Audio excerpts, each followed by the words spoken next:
Jadi itu hukum peradaban. Itu mewakili isi-isi sosial yang diterangkan Quran. Ya, dari paketnya 3 tadi ya. Ahsin man syi'ta takun amirah. Kamu berbuat baik sama seseorang maka kamu bisa memimpin. Wastahni amman syi'ta takun nadhira. Kamu jangan butuh seseorang maka kamu akan setara. Mbok kamu ketemu orang terkaya di dunia. Ya ketemu orang terkaya di dunia, kamu jejer, kamu tidak butuh dia. Tenang kan bisa setara kan? Tapi kalau butuh harus sopan, ngajukan proposal, harus berakhlak karimah. Makanya sekarang Anda kok berakhlak kenapa? Ternyata mau nyalek. Biasanya Anda berakhlak kok berakhlak. Ada apa ini? Makanya guyonan di Rembang itu Beb Husein ini. Kalau ada orang udah tidak sopan sama temannya, temannya curiga, kok tumben sopan, mau utang ya? Oke, assalamualaikum warahmatullahi wabarakatuh. Berjumpa kembali bersama kita di sini channel Sahabat Orchid TV, kawan-kawanku. Dan oke, mudah-mudahan teman-temanku semuanya tetap selalu dalam kebaikan, dimudahkan segala urusannya, dilancarkan rezekinya, dan dikabulkan semua hajat-hajatnya. Amin ya robbal alamin. Dan oke, di video kali ini kita akan membawakan kajian singkat daripada beliau, yaitu Gus Baha, dengan tema ini banyak yang tidak memahami, salah kaprah dalam mensikapi logika bertauhid yang benar. Yuk, mari kita simak saja penjelasan dari beliau. Simak sampai selesai. Let's go. Bismillahirrahmanirrahim. Assalamualaikum warahmatullahi wabarakatuh. Alhamdulillah, salatu wassalamu ala rasulillah wa ala alihi wa sahbihi wa wala hamba ba'd. Yang sama-sama kita hormati Bapak Kiai Haji Bahaudin Nur Salim atau Gus Baha, Habib Husein, Habib Ali, Bapak-Ibu sekalian, rahimakumullah. Pertama-tama atas nama Pusat Studi Al-Quran, atas nama Cari Ustadz.id, atas nama Pesantren Baitul Quran, tentu kita mengucapkan terima kasih atas perkenan Gus Baha yang untuk kesekian kalinya membersamai kita semuanya. Mudah-mudahan ini menjadi berkah untuk kita semuanya. Kemudian yang kedua juga menyampaikan ucapan terima kasih kepada Bapak Ibu yang telah berkenan hadir. Sebetulnya tadi Gus Baha sudah menyampaikan ingin ngaji biasa aja seperti biasa dengan santri, tapi kemudian ternyata dibaca. Nah, karena yang baca Habib Husein maka nggak berani nolak juga beliau, kira-kira gitu. Terakhir nanti kita mungkin akan ada sesi tanya jawab, kita berikan beberapa kesempatan, mohon dipersiapkan. Tiga maksimal 3. Yeah, maksimal beliau udah pesan 2 gitu. Nah itu nanti insya Allah kita beri waktunya dan kita akan sampai kajian kita akan sampai kurang lebih jam 8.00. Dan pesan terakhir untuk Gus Baha, nyun sewu, Gus Baha ngajinya katanya mungkin pakai bahasa Jawa, mohon Gus. Ya, karena Pak kalau bahasa Indonesia saya nggak bisa niru nanti, kira-kira gitu. Terima kasih, semoga Gus, terima kasih. Assalamualaikum warahmatullahi wabarakatuh. Rabbi shrah li sadri wa yassir li amri wa hlul 'uqdatam min lisani yafqahu qawli. Allahumma shalli wa sallim barik ala sayyidina Maulana Muhammadin wa ala alihi wa sahbihi ajmain. Amma ba'du. Enggang sangat kula hormati Habib Ali Asgaf, Habib Husein Asgaf, semua keluarga, wonten Mas Fikri, Mbak Nasila, semua enggang kula hormati, Mas Nurdin sedanten enggang kula hormati. Niki ngaos ilmu dulu apa ngaji ijazah dulu ini?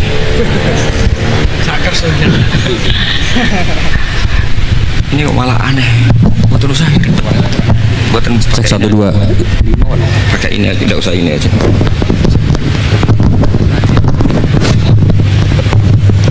Gampang mana? Ini jelas. Nah.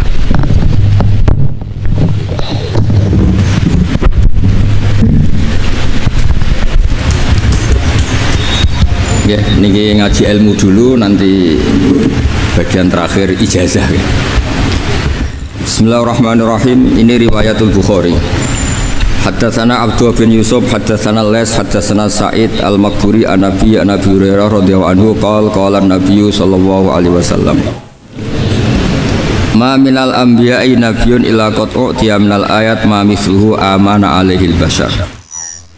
Wa innama kana alladzi utituhu wahyan awhahu wa ilayya fa arju an akuna aktsarahum tabi'an yaumal qiyamah. Terus kita tahu semua nabi itu punya mukjizat, ya, semua nabi itu punya apa? Mukjizat. Mukjizat itu hal yang luar biasa yang memastikan manusia itu tidak bisa menyainginya atau menandinginya. Dan rata-rata mukjizat nabi dulu itu fisik. Misalnya ontanya Nabi Soleh itu kan onta tapi keluar dari batu, itu kan aneh, aneh sekali. Atau tongkat Nabi Musa bisa simsalabim mengeringkan laut apa? Merah. Semua nabi itu punya mukjizat dan semuanya berbentuk fisik. Kecuali mukjizatul Rasulullah Shallallahu Alaihi Wasallam itu berupa Al-Quran. Al-Quran itu konsep ilmiah. Terus kata Rasulullah Shallallahu Alaihi Wasallam, tapi saya karena Quran itu justru berharap pengikutku besar dan sampai hari kiamat. Sekarang kita logika ya. Andaikan kamu punya tongkatnya Nabi Musa, kalau kamu suka uang, kepikirannya dijual apa dipakai? Kalau kamu suka uang, kalau kamu ahli suudon itu pikirannya ndak, ini asli ndak. Karena yang melihat di Turki itu ya sebagian gitu. Kalau yang suka perdukunan itu bayangkan tuh miliknya. Mungkin dipakai ngakali orang atau apa, pokoknya bayangkan tuh miliknya. Kalau yang kolektor pikirannya itu nanti ini laku berapa. Tapi kalau peneliti mungkin pikirannya itu ini asli apa enggak? Bukti aslinya apa? Repot lah. Lagi pula kalau kamu punya utang terus mau apa? Istri kamu marah mau apa? Kalau pakai tongkat. Nah, beda dengan mukjizatnya Quran, itu semuanya apa? Ilmiah. Orang yang sedang harmonis dengan istri bisa pakai ayat. Di antara ayat-ayat Allah itu apa? Wa ja'ala bainakum mawaddatan warahmah. Nanti kalau ditakdir cerai, saya tidak menyarankan cerai. Kalau ditakdir cerai, itu masih dimotivasi sama Allah. Wa iyatafarraqa yughnillahu kullam min sa'ati. Jika suami istri itu cerai, jangan-jangan suaminya dapat istri lebih baik, istrinya nanti dapat suami lebih baik. Jadi yang masa lalunya dianggap praharam. Kan banyak orang suaminya meninggal, ketika nikah lagi ditanya, kangen sama suami pertama? Alhamdulillah ini lebih baik. Padahal suaminya yang meninggal itu berharap istrinya ini kangen, ternyata dia sudah syukur dapat suami yang lebih baik. Jadi Quran itu menunggui kita ila yaumil qiyamah. Kita tidak bunuh diri, itu ya barokahnya Quran. Karena problem apapun kita dinasihati sabar, dinasihati sabar. Kan nggak mungkin kamu pegang tongkatnya Nabi Musa, punya masalah apa saja ngelihat tongkat, bisa apa tongkat? Tapi kalau Quran kan nasihat, solusi. Makanya Nabi berharap dengan Quran ini, saya berharap pengaruh saya, pengikut saya terbanyak ila yaumil qiyamah. Terus beliau dikomentari begini sama ini Fathul Bari, sarahnya Bukhari. Al muradu anna mu'jizatil anbiya in qaradat bin qiradi a'sarihi. Falam yusyahidha illa man hadaraha. Problem mukjizat nabi-nabi dulu itu kan fisik, sehingga yang tahu kalau Nabi Soleh punya unta yang ajaib itu yang tahu ya hanya yang hadir saat itu. Yang tahu kalau tongkat Nabi Musa bertuah itu juga yang tahu hanya yang hadir saat itu. Selebihnya tahu tongkat ya di museum. Tapi kalau Quran menjadi solusi, menjadi panduan, menjadi pegangan, itu ila yaumil qiyamah. Kita beri contoh ya, Quran panduan yang paling gampang misalnya begini. Dulu ini cerita ya.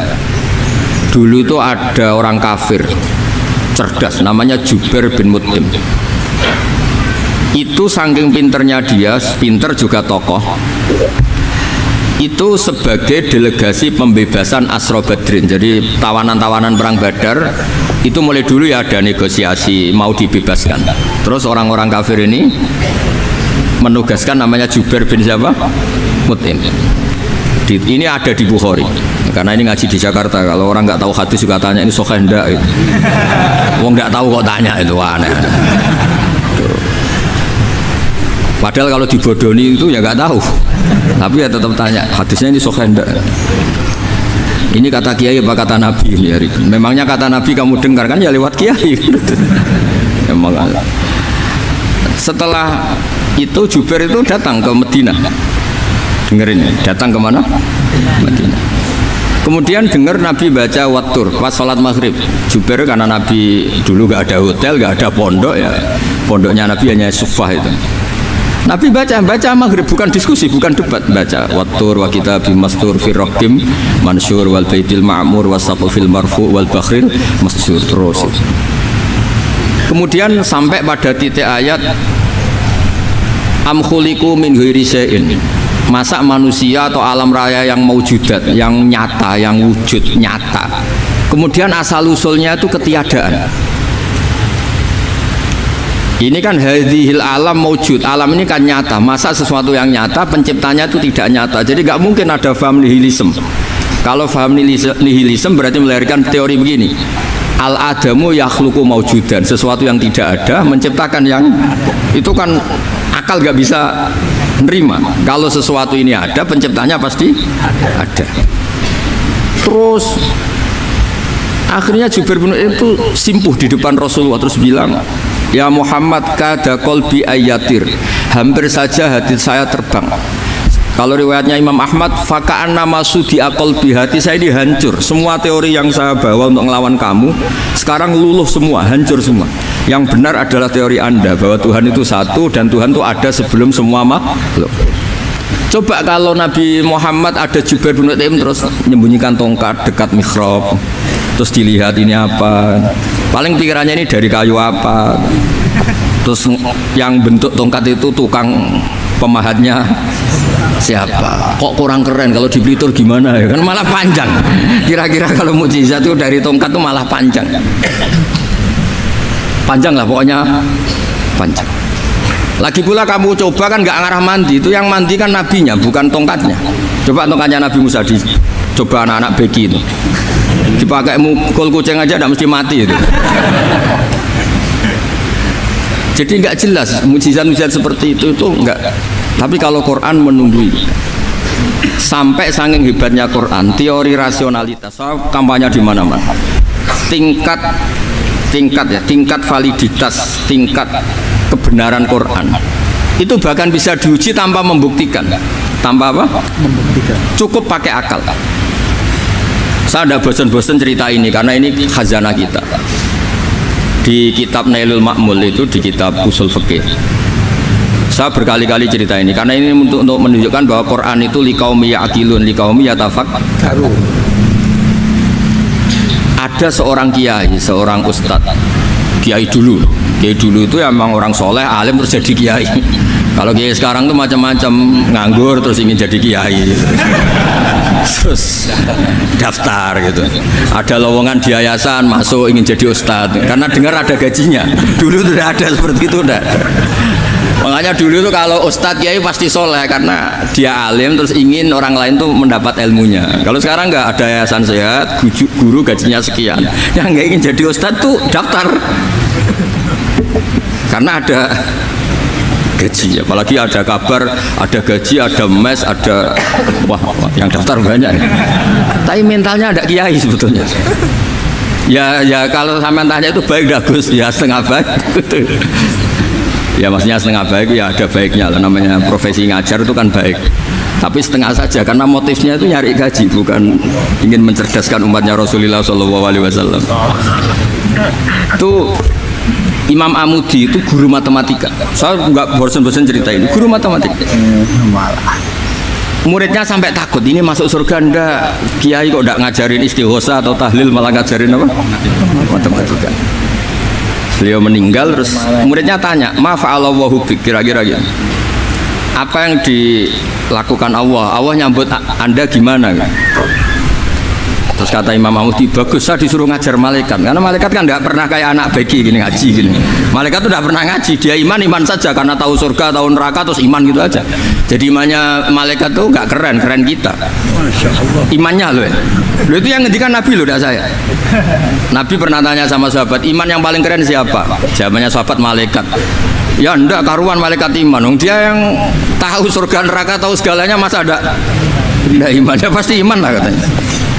Terus ya para sahabat, engkau iman ya wajar kan, menangi saya, nemuin saya. Yang hebat itu orang-orang yang tidak melihat saya, tidak saya didik tapi tetap iman. Karena dididik akal, ya tadi dididik Quran, apa dididik Quran. Sama siapa? Teks bahasa Arabnya masa enggak? Terus Imam Mudi kata Allah, suruh dia ngajarin para malaikat cara menemukan saya.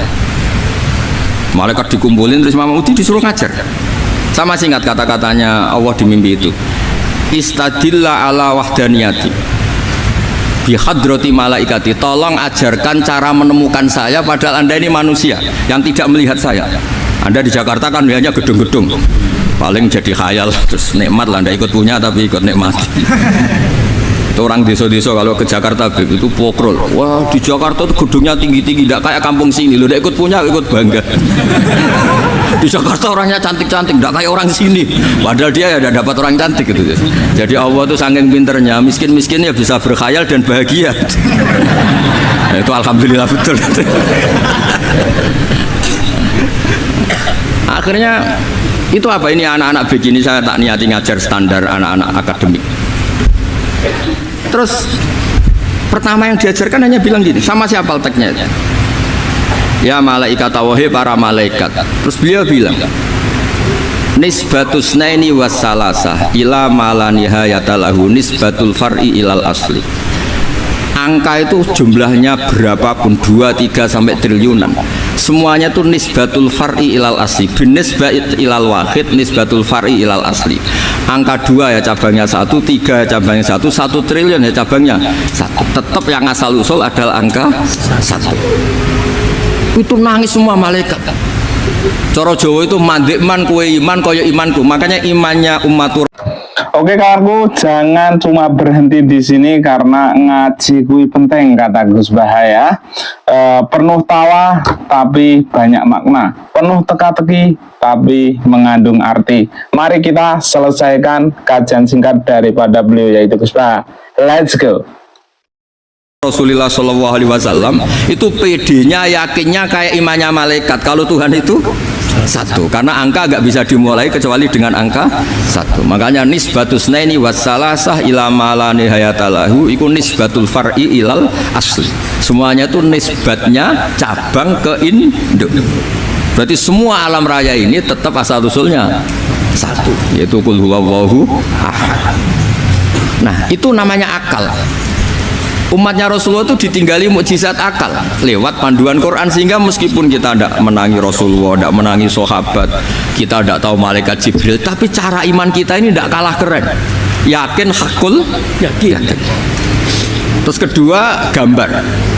Kamu gambar rumah, gambar hewan, gambar apa saja, mesti dimulai 1 titik. Entah gambar kamu bagus, entah jelek, tetap dimulai 1 titik. Nah, titik ini namanya nuktotul wujud. Semua alam raya dimulai dari 1 titik, yaitu nuktotil wujud. Makanya Quran dimulai bismillah, dan bismillah itu dipilih sama Allah pakai pertama ba itu ada titik. Itu kata semua ulama. Itu titik itu singkatan dari bi kana makana wa bi yakunu mayakun. Karena saya semuanya ada. Bi itu karena saya. Jadi makanya santri-santri beki tidak usah bayangkan kamu jadi wali terus bisa terbang ke Mekah, tidak usah. Kalau terbang ke Mekah ya sudah umroh aja bayar, kalau enggak ya maklaran KBH atau apa, pokoknya cari gratis itu. Ya gratis kan, dapat orang 10 gratis 1, terus orang enggak umroh-umroh dirayu-rayu supaya umroh. Repot. Itu pelanggaran fikih itu. Kalau orang punya utang itu wajibnya nyaur utang dulu gitu. Wah repot, saya itu juga sering bingung di kampung-kampung. Gus sama umroh, kenapa? Dapat gratisan, minta uang saja buat nyaur utang, nggak boleh Gus. Wah, secara fikih yang wajib itu nyaur utang bukan umroh. Nggak boleh Gus diminta uang, nggak boleh, harus umroh. Udah gitu saya ini bingung Gus mau umroh, nggak nikmati, kenapa? Disuruh ngajar Gus. Repot semua kalau ibadah mergawi ya gini, bingung semua. Ya saya mohon anak-anak BK semuanya yang seneng Quran itu harus seneng sampai kayak saya, sehingga tahu istidlal, mencari Tuhan dengan cara tauhid yang berbasis akal itu sedzahir imannya malaikat. Sehingga di klasmen iman itu manusia ulul ilmi, kita-kita yang nekuni ilmu itu nomor 1 prakteknya. Karena nomor 1 itu Allah karuan kan, syahidah Allah kan gak tertandingi, syahidah wa annahu la ilaha illallah. Terus wal malaikatu, malaikat kan karuan karena langsung menyaksikan surga. Dan ketiga apa? Wa ulul ilmi. Berarti prakteknya kan nomor 1. Kalau kompetitornya semuanya manusia, ulul ilmi nomor berapa? 1 kan? Nah nomor 3 kan dari Allah, malaikat, ulul ilm. Berarti kalau kompetisinya antar manusia nomor berapa? 1 kan. Nah kenapa ulul ilmi di nomor 3 kan tapi dari Allah, malaikat, ulul. Kerennya kayak apa? Karena cara iman ulul ilmi itu enggak ada ragunya sama sekali. Kamu ragu enggak kalau 2 itu cabang dari 1, asalnya 1? Enggak pernah ragu kan? Semua gambar seruat apapun dimulai dari 1 titik, ragu enggak? Enggak kan? Nah imannya umatnya Nabi karena dipandu oleh Quran itu seyakin itu, sehakul yakin itu. Nah itu terus Jubair bin Mut'im jadi iman. Am khuliqu min ghairi syai'in am humul khaliqun. Terus kata Allah lagi, kalau kamu tidak percaya saya yang bikin langit bumi ya gampang dong, kamu saja yang ngomong kalau kamu yang bikin. Paling orang sepakat kamu stres. Terus hanya ayat gitu, am khalaqus samawati wal ard. Kalau kamu tidak yakin Allah yang bikin ya silahkan Anda klaim saja kalau kamu yang bikin langit bumi. Bala yuqinun, kamu juga gak mau kan dibilang stres. Nah ini terus saya teruskan ya. Makanya mukjizat terbesarnya Nabi adalah Al-Quran. Karena Al-Quran itu cerita tentang hukum-hukum akal, cerita tentang logika-logika peradaban. Misalnya logika peradaban, contoh paling gampang. Di Quran itu ada sekian ayat yang Allah cerita peradaban. Misalnya wa ahsinu innallaha yuhibbul muhsinin. Itu dikutip terus kemudian disimpulkan dalam peradaban. Kata Sayyidina Ali karramallahu wajhah ngendikannya gampang. Ahsin man syi'ta takun amirah. Kamu berbuat baik saja sama seseorang, maka otomatis kamu akan jadi pemimpinnya. Ada orang nggak tamat SD, nggak tamat papa, gobloknya minta ampun. Tapi karena gaji seorang pakar, oh kamu tak gaji 1 bulan 1 miliar, perusahaan saya jadikan besar. Itu dikongkan ngalor itu ya nurut. Hanya karena dia ihsan. Terus wastaghni amman syi'ta takun nadhira. Saya ulang lagi. Wastaghni amman syi'ta takun nadhira. Dan kamu jangan butuh orang lain, siapapun dia, maka kamu akan setara. Misalnya ada menteri orang antri mau salim, tapi kamu tidak butuh kan tenang saja. Tapi kalau kamu butuh, habis ya. Ya kan, kamu tidak butuh seseorang maka kamu posisinya akan setara. Kamu harus sopan karena punya utang jasa. Kalau nggak punya apa-apa kan setara. Ya enggak.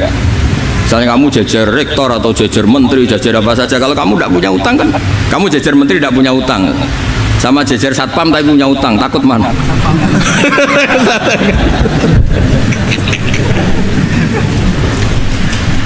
Kalau butuh itu mesti kalah kan? Ada pejabat misalnya nggak begitu cantik sama perempuan cantik yang kamu butuh ingin dicintai, takut mak. Padahal nggak jelas orang ini pangkatnya apa. Jadi dalam hukum sosial itu kata Sayyidina Ali wastaghni amman syi'ta takun nadhira. Kamu jangan butuh seseorang maka kamu akan setara. Terus yang terakhir wahtas ilaman syi'ta takun asira. Asira pakai sin. Dan silahkan butuh seseorang maka kamu akan jadi budak dia. Ya coba misalnya Anda seorang profesor, seorang alim, seorang kiai-top, misalnya mencintai janda di ujung kampung sana, jalan kaki 2 kilo, padahal itu gak tamat SD, tapi gara-gara seneng, kacau kan, logika kepangkatan hilang semua kan.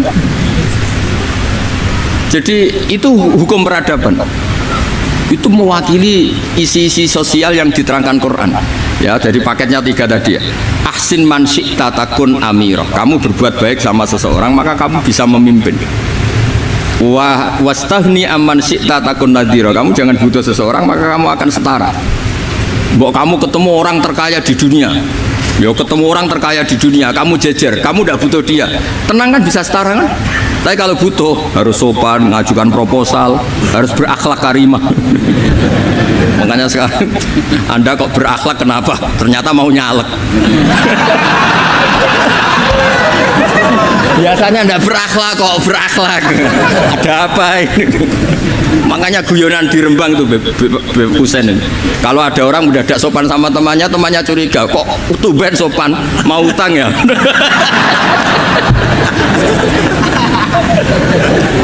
Zaman akhir itu kacau.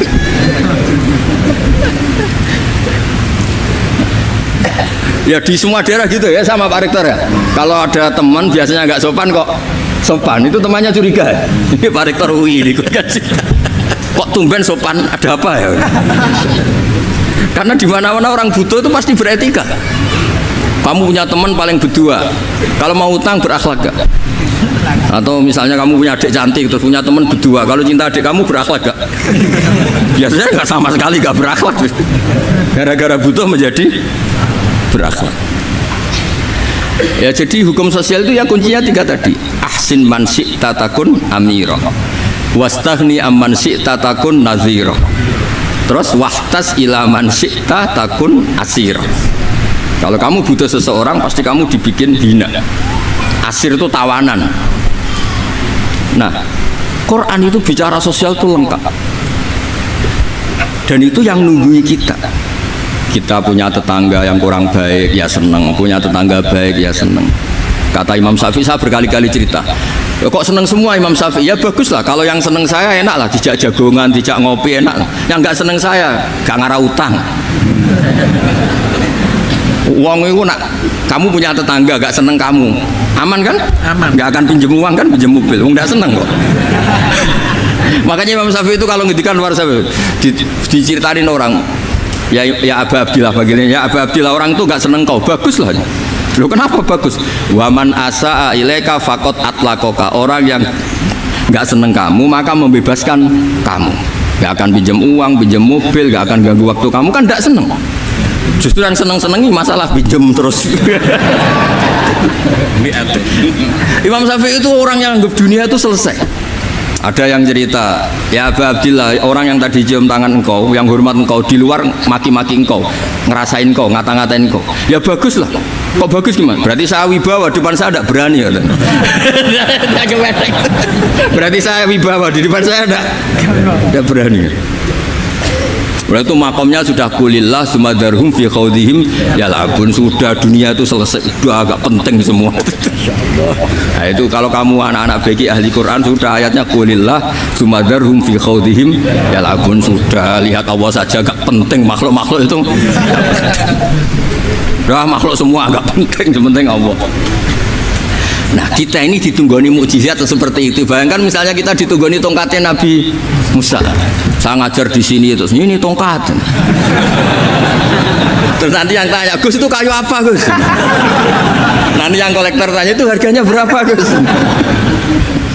Ruwet apa? Terus yang ahli suudon itu asli gak Gus? Wah. Yang ahli suudon kan mesti tanyanya gitu, itu asli gak Gus? Repot-repot pokoknya. Tapi kalau Quran kan jelas, kenapa? Jelas. Ya terus saya teruskan. Fala yamurru terus al murad anna mu'jizatil anbiya in qaradat bi qidari a'sam wa mu'jizatul Quran mustamirratun ila yaumil qiyamah. Wa kharquhu lil adat fi uslubihi wa balaghatihi wa ikhbarihi bil mawhibat. Terus kata ini yang ngarang Fathul Bari, sarahnya Imam Bukhari. Fala yamurru asrun minal a'sar illa wa yadharu fihi syai'un mimma akhbaru bi annahu sayakun yadullu ala sihhati da'wahu. Wa hadza aqwal muhtamilat. Wa takmiluhu fil ladzi ba'da. Wa qilani anal al makna anal mu'jizat al madiyah kanat khissiyatan tusyahadu bil absar kana qati sholeh wa asa Musa. Mukjizatnya nabi-nabi dulu itu hanya penyembuh, hanya pelengkap, hanya nuruti keinginan mata. Seperti dahsyatnya apa? Laut Merah di sebelah apa dipukul sama tongkatnya Nabi siapa? Itu semuanya itu hanya memanjakan mata, urusan mata. Terus wow itu. Tapi kalau mukjizatnya Nabi Muhammad itu berdasar akal. Maksudnya berdasar akal nih, dengerin ya. Ya dengerin betul ya.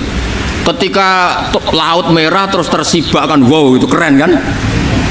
Terus kita bilang, menyimpulkan, wah kita tidak akan mampu.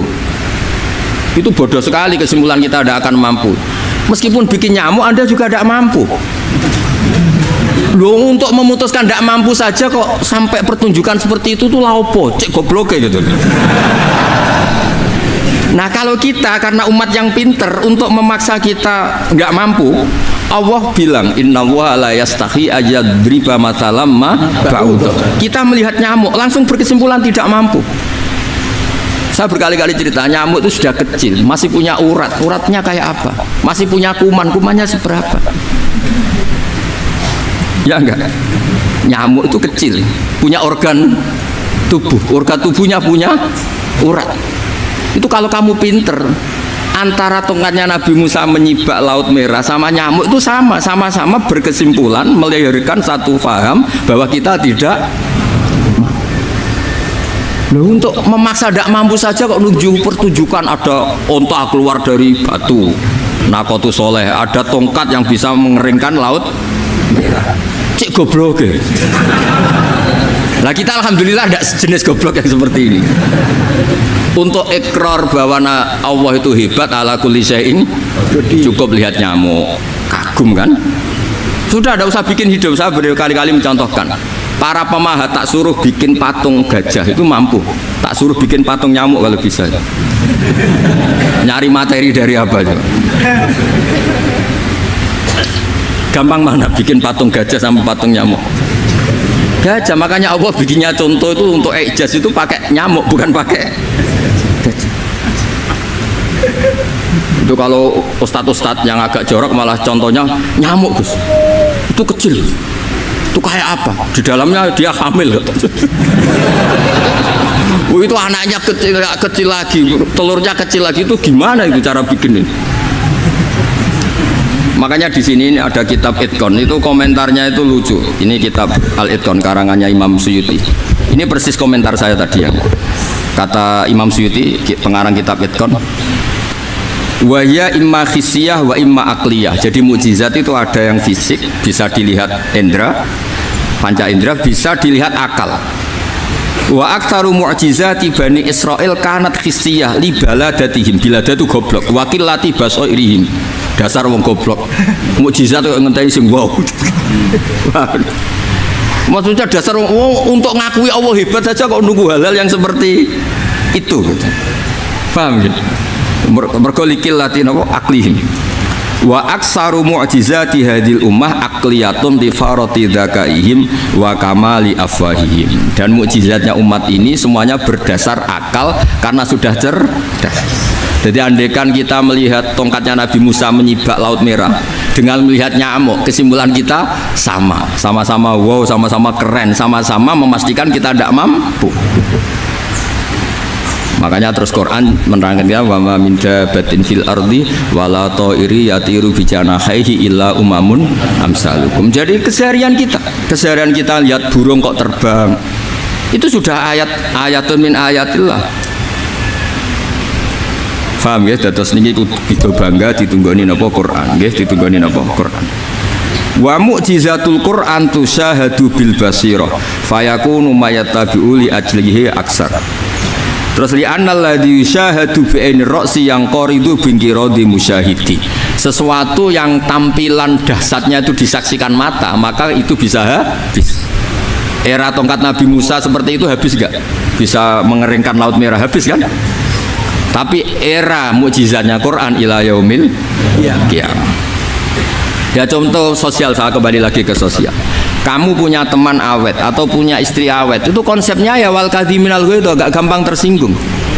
Coba kalau kamu setiap tersinggung putus, setiap tersinggung habis, kamu tidak punya teman, tidak punya istri. Sampai kita awet seperti ini, kalau kecewa ya wal kadhiminal ghaidz, ngempet. Termasuk saya ini biasanya ngaji khusus terus baca gini ya kecewa.